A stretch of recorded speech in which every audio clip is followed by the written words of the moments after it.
Hello and welcome to Spotlight on Catholic Television of Nigeria. Spotlight is a program that addresses issues of religion, our national life, and other aspects of our daily living. Today on the program, we are beaming our searchlights on one of the orders in the church, the Knights of St. Mulumba. Today we have the Supreme Knight of the Order of St. Mulumba, Sir Diamond Ovuraye. He is a director with some companies, he's a traditional chief, and he is also a father, a brother, and a devout Catholic. And not to add that he is also a Knight of St. Mulumba. His name is Sir Diamond Ovuraye. Sir, you're welcome to the program. Thank you. Yes, we have this question that is in the minds of people.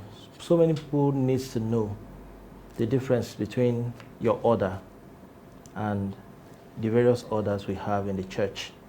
Knight of St. Mulumba, you may wish to throw more light on that for us. Yes, I think you're correct. There's a bit of difference, between our knighthood and other knighthoods in the Catholic Church. Ours is a family order.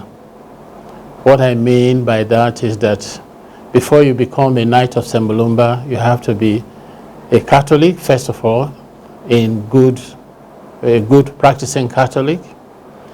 And apart from that, you have to be married. Doesn't matter whether you have children or not, but you have to be married to be able to join the Knight of St. Mulumba. And the reason we do that is that we believe that you cannot be a knight and your wife is sitting at home, not participating in the activities of the knighthood. There are a few other knighthoods in Nigeria, in the Catholic Church, where the husband may be a knight, but the wife is not a knight. Or where the wife is a knight and the husband is not a knight. They can't be called a family order. That's one of the main differences between ours and theirs. Okay, what are the objectives and some of the aims and the significance of your own order? What makes you stand out, especially in your modus operandi and what you do to contribute to the development of the church? The Knights of St. Mulumba is a Marian order. What we mean is that Mary is the patron of our order. And apart from that, our order is not like some others where they only look after themselves. The Knights of St. Mulumba is an order that fights for the church. We fight for the Catholic Church. We look after the clergy. We help the poor and the needy in our parishes, in our communities, in our homes, wherever we find them. If they deserve help, we help them, to improve their life. For instance, in the heat of the COVID-19 pandemic last year, we spent up to 80 million helping parishes, helping priests, reverend sisters, and helping the needy by donating food, donating money, everything that we think that will make life a bit better for them. We do that. And apart from that, we also help those of us who are members of the order who are in need, because we are our brother's keeper and we are our sister's keeper. So that makes a lot of difference. We're not just there, to say that we are knights of the church without caring about ourselves and without caring about the needy in our society. Those are the main attributes of the Knight of St. Mulumba. Okay, talking about the Knight of St. Mulumba, there is this annual celebration in Namugongo in Uganda. Yes. How important is this to the order, especially in Nigeria? It is because for those who know or who want to know, Mulumba, the name Mulumba is one of the martyrs of Uganda. You know, there were 23 martyrs, people that were murdered, you know, by the then kings of Uganda for believing in Christ. And they did not run away, they did not disown Christ. They died, you know, believing and trying to tell them that we would rather die for Christ than disown Christ. So they were killed. And Mulumba was one of the leaders of those, you know, that was killed. And on the 6th of June every year, the martyrs of Uganda are celebrated. It's an annual event. And it's a country feast day in Uganda. And for those who have the ability or who can go to Uganda, on that day, everybody gathers at a venue. That day is called the Namugogo Celebration Day. It's usually a very fantastic opportunity, you know, to pray, an opportunity to meet other Christians from all over the world. Our Pope has been there once, not this present Pope, but in the past the Pope has visited Uganda to celebrate the Namugogo feast. And recently we have improved on our pilgrimage to Uganda. We now combine pilgrimage to Uganda with pilgrimage to Israel. So if you want to go to Uganda and you want to also go to Israel for a reduced fee, you spend some days, celebrate this Namugogo Day in Uganda, and then fly on to Israel for 2 or 3 days also to visit the historic sites. So it has become a very attractive proposal to those who want to go on pilgrimage. And apart from that, we have been able to register the KSM, let me call it KSM pilgrimage program with the federal government. So we have the opportunity, you know, to buy, if we want to travel, to buy dollar as government rate, as CBN rate. For members? For those who are, for members of the order, okay. And for those who want to go for the pilgrimage, because is it open to everybody? It's open to, yeah, we have recently opened it to everybody. Oh. Anybody who wants to go can come, you know, buy the tickets, pay what is supposed to pay, and we will help them to get foreign exchange at CBN rate, and then they can travel to Uganda and travel as well to Israel. I believe that this will be an interesting pilgrimage center.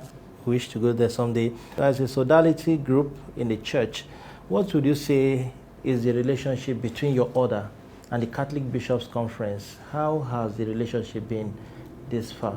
I would say very cordial.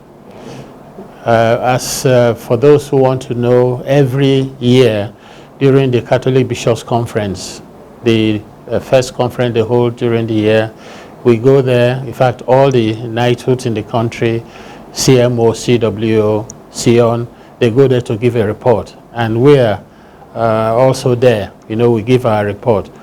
We report to the council what we have done during the year, what we intend to do, and above all,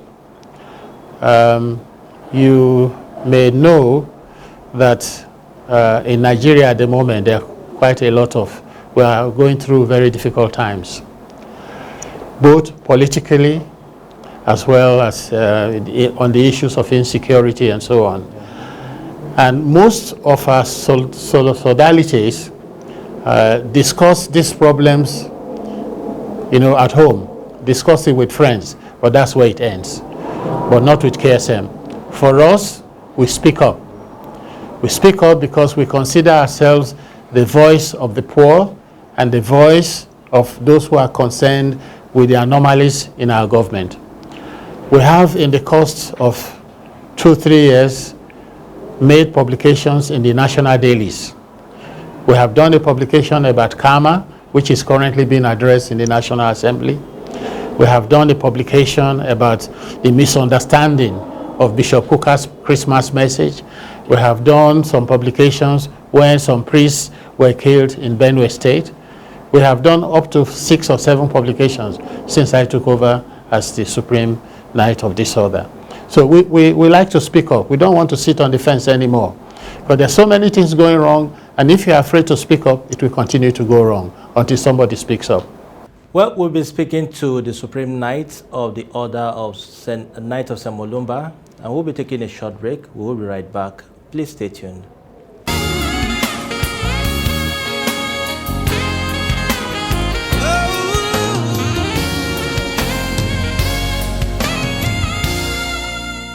Welcome back. The program is still Spotlight on Catholic Television of Nigeria, and we'll be speaking to the Supreme Knight of the Order of Knights of St. Mulumba, Nigeria. He's Sir Diamond Ovuraye, and he's been telling us about the order, and now we'll be looking at some other issues as it affects our national life. Sir, can you take us into what your achievement has been, what you've been able to do within this tenure of yours, and what is the prospect for the Knights of St. Mulumba, even when you are out of office? I think my tenure so far has been characterized with progress. Let me, I'm not blowing my trumpet, but let me put it that way. I took office when things were not as good as we expected them to be. And the first thing we embarked on was on integrating the order. We had a wing of, we had a ladies wing, and we have a wing for the men. So we have KSM and we have Ladies of St. Mulumba. And these two arms were working at parallel. And I felt that if we are a family order, we should be able to work with our sisters. We call them sisters, our wives, you know, as a body, which will make it easier for us to make good progress. So we started a process of integration, integrating the ladies and the brothers together to work together as a team. We have been able to achieve that. And then because of this, we also decided to look into our constitution, because most of the integrating activities that we want to achieve were not in the constitution. So we have now revised our constitution. We have a brand new constitution now which incorporates all the attributes of an integrated order. This was approved at the last convention which we held in Asaba last December. So that makes it easier for us to put all our efforts together. In the past, the ladies will go ahead and do their projects without referring to us, and we will do ours without referring to them. But now we consult each other and see where we can collaborate, you know, to make sure that whatever we do is for the benefit of the ladies and the brothers. So we do that. That's also, I will call that also an achievement. It's not easy to change an association's constitution. We have done that. And in 2018, the Catholic Bishops' Conference called all sodalities to embrace entrepreneurship, because you cannot depend on collection of dues and levies alone from brothers and sisters to make any meaningful progress. And so at our convention in 2018, we decided to also embrace entrepreneurship. And in that respect, we had 2 major projects, either to go into farming, and then the second one was to build a water processing plant, table water production plant. And when we reviewed the two, the water production plant was the low-hanging fruit. So we decided to embrace that. We are now building one. It is about 80% complete in Owerri, and it is our hope that in the next 4 months, we will have Mulumba water in the table of every Catholic, especially in the south, where we'll be able to distribute that water, and so we can generate money. We have also improved on our death benefit funds. We have a death benefit program where if the brother dies, the sister, which is the wife, collects a certain amount of money. And it's the other way around too. If the wife dies, the brother collects a certain amount of money. But the amount was very small. So we have revised that, and we have included the women now in our own death benefit fund program. So the women are contributing, the men are contributing, and the amount has improved. So it's also, I would say it's an achievement, because before, if you were getting 10 naira when your husband dies, now you are getting 20 naira. So which is an improvement, and initially it's of help, you know, to both sides, not only the sisters but also to the brothers. Yeah. Okay. Last year was a very challenging year for every organization because of the COVID-19. As the Supreme Knight of the Order, how were you able to coordinate your organization to come out stronger in 2021 during the COVID-19? What were the strategies that you put in place to make sure that meetings are not suspended permanently and people reached out to help them in need? At the beginning of the pandemic in 2020, in order to avoid infection across board, we suspended all meetings. Because at that time, we didn't have a grip on what was going on as much as we do now. We suspended all meetings, and later, towards the end of last year, when there was some relaxation on the restrictions, we started holding virtual meetings. We held virtual meetings, but since towards the end of last year, we have been able to put in place instructions to all our members on the COVID-19 pandemic protocols. We enforce them, even though we now hold skeletal meetings with reduced number of members. We don't hold any meeting more than 50 persons. If we do, we make sure that there's social distancing. We make available adequate sanitizing of hands and washing of hands and using of face mask. So all that is in place, and that has helped us, because there are things that you can achieve holding a virtual meeting, but you can achieve more when you actually have a physical meeting. But because of the pandemic, we have reduced the number of physical meetings to the barest minimum when there is need to take decisions on how to push the order forward. That has been a big help for us.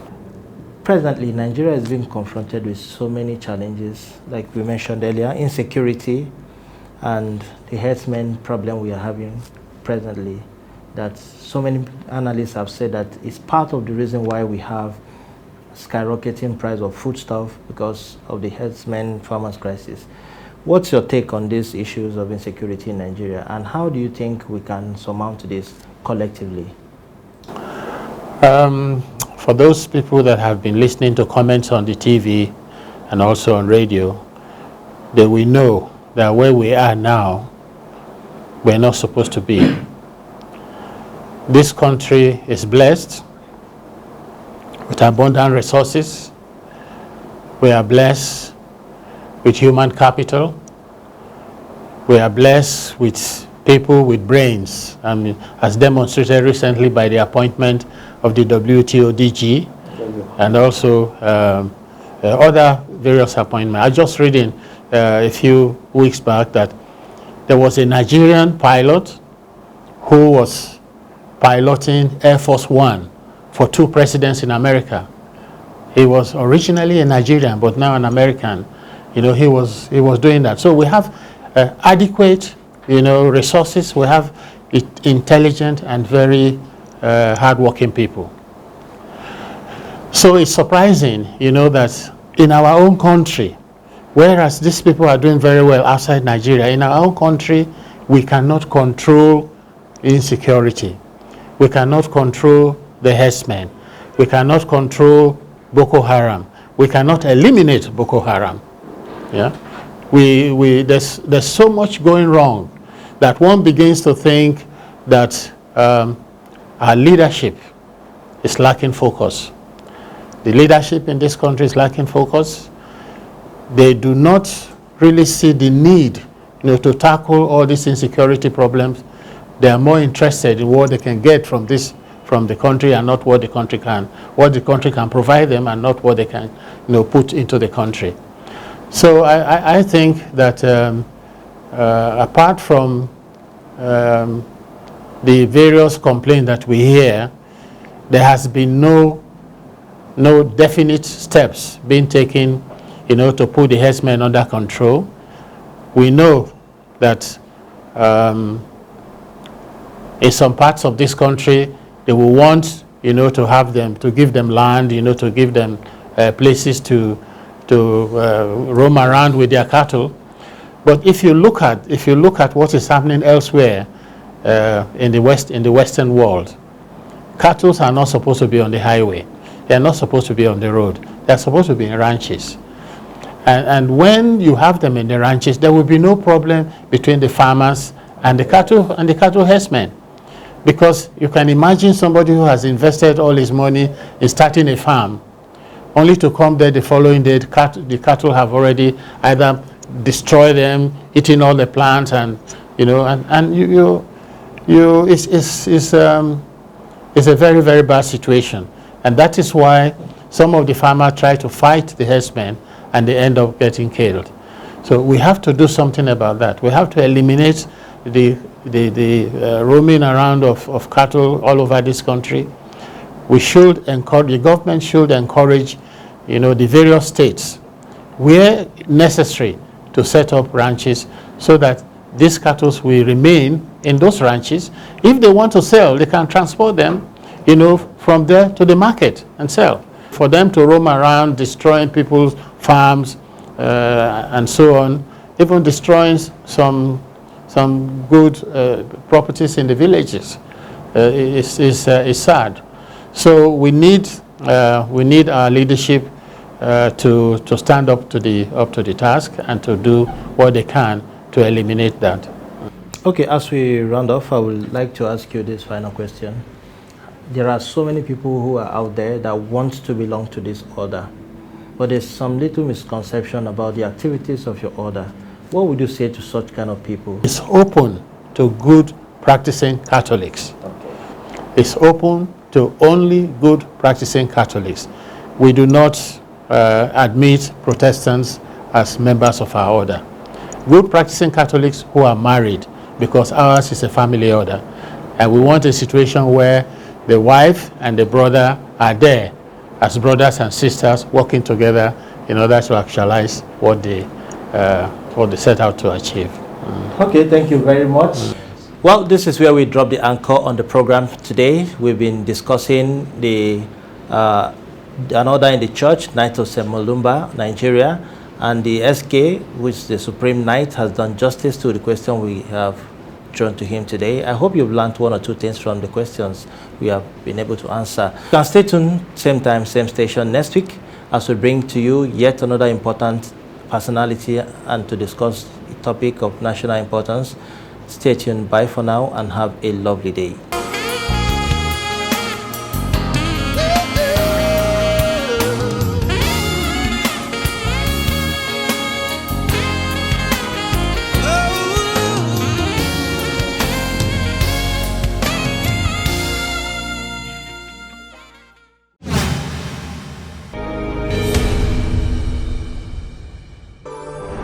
You are watching CTV.